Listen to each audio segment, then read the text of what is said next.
Hello and welcome to another episode of Retro Cars Reborn. I'm Lee, of course, and again this is my beautiful Mazda Mx5. I'm just now, with this pandemic going off, I just can't wait to get to use it. It's just getting ridiculous now. But anyway, today's episode we are going to be removing the rear subframe. I'm going to clean it up and then put it back, check the diff out, remove the exhaust as well. So if you're interested in seeing that, then stay with me and we'll get on with that. So first off, for removing your rear subframe, you want to make sure that your vehicle is indeed jacked up on the chassis and not the rear subframe. You also want to remove all of your rear suspension, anti-roll bar, hubs and drive shafts. Now you can see those in another one of my videos, so go and check that out if you want to get to this stage. But yeah, there we go then. Let's get this rear subframe out. As you can see, it's very crusty indeed. And we'll go through all of the steps to get it out. So yeah, first step, you want to make sure it's jacked up on the chassis. All your suspension's removed. Again, go check out all my videos for that, one of my other videos, and then come back to this stage. So the next thing you're going to want to do is remove the exhaust. Now I've got a standard exhaust system on this. It's still the original Mazda Mx5 one. So as you can see, I've got no join at all until it gets all the way to the catalytic converter. So if you've got an aftermarket back box, I believe they are joined about there, so you should be absolutely sorted on this job. But because I've got a standard one, got to undo it all the way from the cat. So the next thing for me to undo is just this little strengthening bar here. So one bolt here and one bolt there, and then those two all the way on the back of the catalytic converter, and then the exhaust system should come out. So I'll go ahead and do that, and then I'll show you the next step. There we go, one standard exhaust system out. It's a very good time to deal with this standard chrome standard chrome tip. But I never know, I might upgrade the entire system now.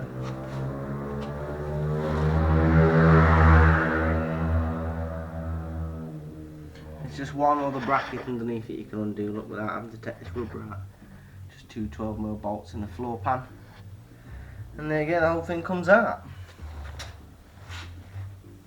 On to the next job. So now that the exhaust is out of the way, I can have a proper look at the rear diff.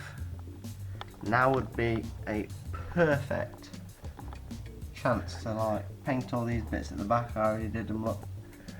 What's going to be the perfect chance to take this heat shield off. It's got two bolts either side. There you go, another one there. And I can have a decent look at the floor, well, the boot floor, because it looks a little crusty. I'll give it a nice wire brush up and give it a clean while you're under here. A great opportunity to do that, as well as your subframe. As I suspected, look underneath the rear exhaust heat shield, it's pretty clean. Just a bit of rust building up in these top corners and along the seam at the back, but nothing that can't be rubbed down and sorted out. Also, while I'm here, I'm going to take off the rear towing hooks either side. They're super scabby And I'll probably just do away with one completely and replace the other with one of those nice aluminium ones. So yes, what else to do while you're here? Right, and next for removal of the rear subframe is you've got to take your diff out. You can lower it down with the diff attached if you really want to, but I don't plan on doing that. I'll clean the diff up as well while it's out. So to get the diff out, you've got to undo these two bolts here. Then you can move on to your flange bolts here. Luckily they are nut and bolted, so you can literally get a spanner on the back and whatever on the front to undo it, so there's going to be no spinning issues. You want to mark where the flange came off though, so that you get it back in exactly the place you took it off, because they're balanced. So you can't just go throwing it on wherever you want. So yeah, just mark it across the flanges so you can put it back exactly where you got it from. Then after that, you want to move over to these big bushers here. They hold the diff in as well. If you can undo those two 10mm there, or 12mm, you'll be able to get the diff out. As well as this big bolt here, and there's one either side. Once you've got them out, the diff should come out. So wish me luck, and then I'll be back with you after that. So just before you undo this rear diff bolt here, mounting bolt, and this rear diff bolt, mounting bolt, you just want to sit the jack underneath it, look, so you can lower it down and then you can wiggle it out by hand. Make sure you've undone the prop shaft bolts as well though. So I've lowered the rear diff down a bit, and you can't get the diff out because it has a retaining lug or imprint in the bottom. You see it there? And two big bolts came out of. Now it's got a little groove in it that should allow you to just, you know, slide a pry bar in there and knock it out. It's not that simple. What I did was I just slid a chisel in there, knocked it down a bit, then put a chisel either side of it, opening the gap up till eventually you can, there you go, eventually just pull it out. And I believe you've only got to take this bottom one out, because there are two more on top. And I'm going to see if I can just tilt it to one side and slide it out, and if it works I shall let you know in a second. So once you've lowered it down a little bit, you've just got to move to undoing this 14mm nut here and this 14mm nut here, and allows you to get the diff out. So there you go, one diff out. Yes, so that piece of metal, I've got those two 14mm in, you have to knock it out at an angle. You can see, look, on the top of here it's got these little bits sticking out like a gearbox does to attach itself. Obviously it went underneath, like so. And then you still have to slide a chisel in underneath, and underneath your piece of aluminium to knock it out, and then literally let it down on the jack, slide it out, and she's all yours. It's not exactly heavy either, so you can easily do it with one person. Plus, while you're getting the rear subframe out, you can clean it up, even change the oil in it. But if you don't need to change the oil, if you've done it recently, you don't even have to drain it because it's a fully sealed unit.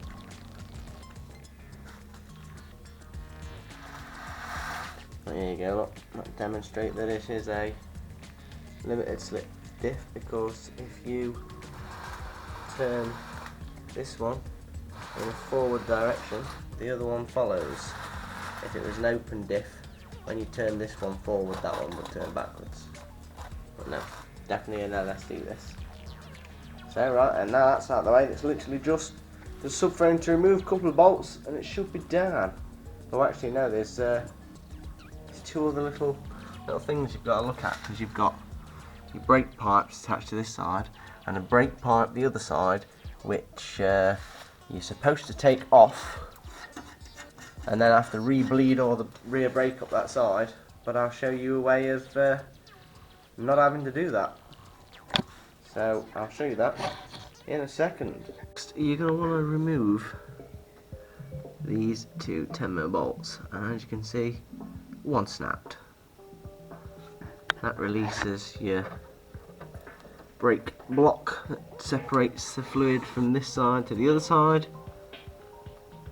and then this pipe here runs to the other side, and it runs across the back of the subframe, so we've got to release those clips, which we'll go and do now.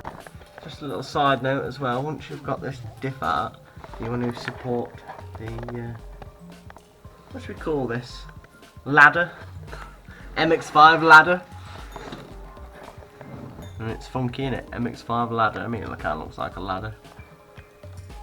Yeah, you want to support this supporting beam for the rear diff and the gearbox, otherwise your gearbox is just going to hang off the gear knob, and you don't want that, and your exhaust dropping down as well. So yeah, just put a jack underneath it and support it in place. So here's the brake pipe on the passenger side. As you can see, it runs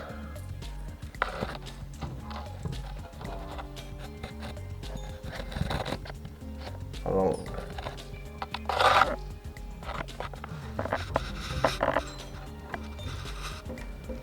back of the subframe. So you just go to unclip that beforehand so that you can get it out. Here's another thing as well. Across. You see how this is put on?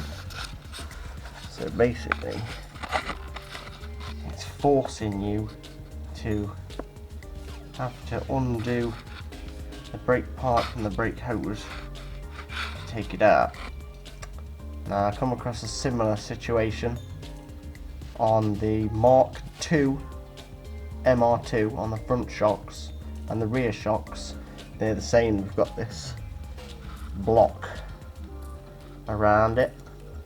Now the easiest way to get this out without having to re-bleed all your brakes and everything, I mean, I'm going to probably change these hoses anyway because they're pretty old, but for anyone who doesn't want to have to re-bleed all their brakes, you take this retaining clip off, which allows you to pull it through to the other side, and then you get a little hacksaw and you just cut a little square slot in it.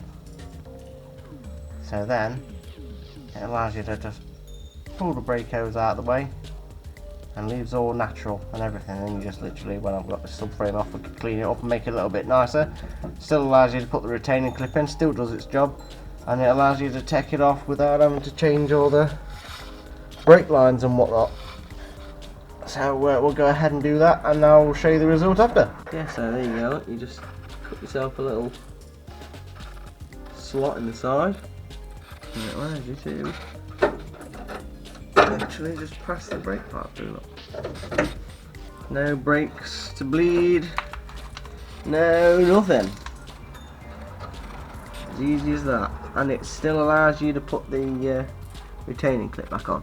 And while I'm here, I'll just show you how clean this Mx5 actually is. This is where they normally rot to death, but as you can see, it's pretty clean. So far I've not found a single piece of welding that's ever been done to this car. So body wise, so far we're doing pretty well. So yeah, so now that's off, you're just on to dropping the subframe. Literally 3 bolts aside, so 6 bolts in total, and and it's out. So let's go ahead. So literally, you're going to be dropping this bolt here, this bolt, and this bolt on matching sides. Yeah, exactly the same the other side, and then it should be out. So I'll get on with that, and then we'll show you when it's out. So there you go. If you want to remove your rear subframe, well, that's it. There were some casualties along the way. One snap bolt here,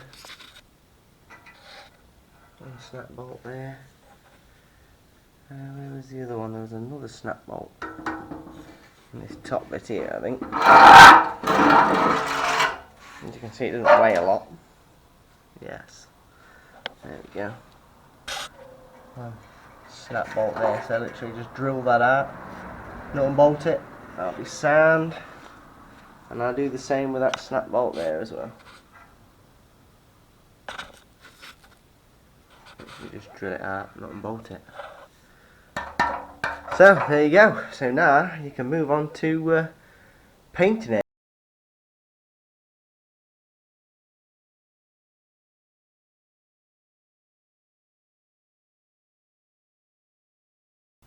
Again, thank you for watching, everybody who got to the end. I do love this car and I cannot wait for it to be done. Please check out some of my other videos. Don't forget to subscribe. And thanks for watching. And I shall see you in the next episode. Don't know what we're going to be doing yet. There's still plenty of jobs to do, but it's you know, anything can happen. Ooh. I'll see you then.